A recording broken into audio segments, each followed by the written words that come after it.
Actually, ang una ko naisipan, uy, tama. Maraming mga kababayan natin ngayon ang nangailang ng tulong na naapektuhan ng bagyo at baha. Yes. So maybe this is a very good time para sa isang charity boxing match. We can do it in Sunset, sa Araneta. Pwede. Seriously, it's okay. Maganda yung pang charity at makatulong kami ni Mayor Baste sa ating mga kababayan na salata, ang proceeds ng kung ano man ang, kasi sigurado maraming manonood yan eh. So, we can do a charity boxing match, maybe 12 rounds in Araneta Coliseum. This coming Sunday, pwede. Sir, kinatapos na ng laban ni Tiago. Gawin natin yung referee si Manila. Pwede. I think that will be a very good fundraising activity. Magamit natin sa ating mga kababayan na nasalita ng bagyo and pagbabaha. So, ako naman ay okay lang kung siya ay seryoso. Let's just do it for a better cause. No? But the boxing match, it's good. Thank you. Kami Sunday para medyo we don't ask Araneta. I think Araneta was really more than willing and having sponsor that. Ayan na, pinalaga na po ni General Torre itong ating mayor ng Davao City na si Baste Duterte sa isang boxing match. Kahit daw po sa darating na linggo game na game si General Torre. Alam niyo po, nakita na natin itong si Baste Duterte na puro bunganga lang, puro salita lang. Siya ang naghamon, sinagot siya ngayon ni General Torre, lalabanan siya. Di ba sana huwag lang puro bunganga ang gawin ni Baste. Di ba kung talagang lalabanan niya si General Torre, dapat talaga ituloy yan dahil kumasa si General Torre. Kapag hindi kumasa o hindi po tumuloy sa laban itong si Baste Duterte, nako, kahiya-hiya yung ang mga Duterte niyan. Nagkamali ng hinamon etong si Baste, di ba? Dapat hindi niya hinahamon ng isang PNP chief na napakarami ng napatunayan.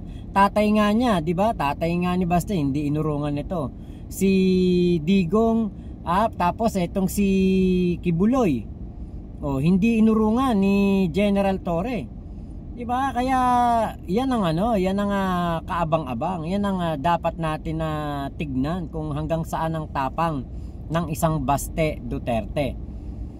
Yan po ang dapat nating malaman ngayon kung kakasaba siya sa linggo. Kasi kung hindi siya kakasa dito sa pagsagot ni General Torre, diba? Pag hindi siya lumaban, naku po, ibig sabihin si Baste puro bunganga lang, puro kayabangan lang ang kayang gawin at hindi po kayang pangatawanan ang kanyang hamon. Diba? Si General Torre pa naman, nakita natin na napakasipag, napakatapang, walang inuurungan, matindi ang paninindigan. At kahit na sa edad ni General Torre na 50 plus, kita nyo naman, kasadong kasado, walang pagdadalawang isip, hindi man lang nag-isip ng matagal. Diba? Hindi man lang kumbaga kumbaga yung laban nila magkakaroon ng ng charity pa, di ba? Maganda pa ang layunin ni General Torre. Kaya din mo makikita si General Torre sumagot sa hamon ni Baste para sa kapakinabangan ng mga nasalanta ng bagyo. Hindi katulad ni Baste Duterte na naghahamon dahil gusto niyang ipagyabang. Gusto niyang itaas ang kanilang bandera na lugmok na. Diba? Yan yung dapat talaga na makita natin sa isang general. Walang inuurungan.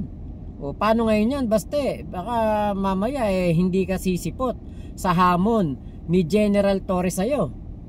Diba? Naku, kahiyahiya ang Davao nun kapag nangyari yun. Kapag ito hindi tinuloy ni Baste at nagkaroon siya ng mga paligoy-ligoy, nagkaroon siya ng mga palusot na hindi ito matutuloy, ay nako, asar talo si Baste talaga dyan. At Hindi ko na, wala akong maisip na ibang dahilan sa, kumbaga yung magiging dahilan ni Baste. Wala eh. Kasi si General Torre mas matanda sa kanya to. Oh. Kung tutusin, 'di ba? Dehado si General Torre kasi si Baste bata pa.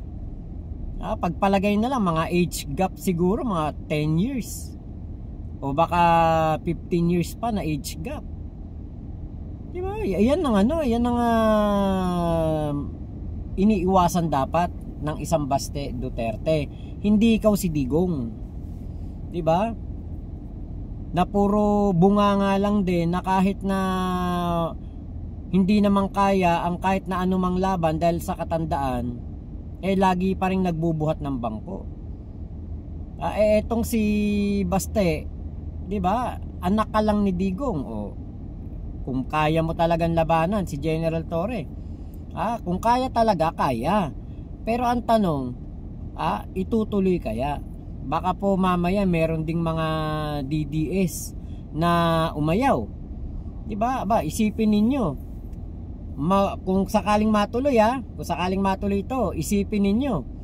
Parang nasuntok niyo na rin si General Torre dahil imposible namang hindi makakasuntok si Baste, 'di ba? Makakasuntok si Baste kahit papaano kay General Torre. Isipin niyo na lang, parang nakasuntok na rin kayo kay General Torre. Pero paano yung suntok ni General Torre pabalik kay Baste?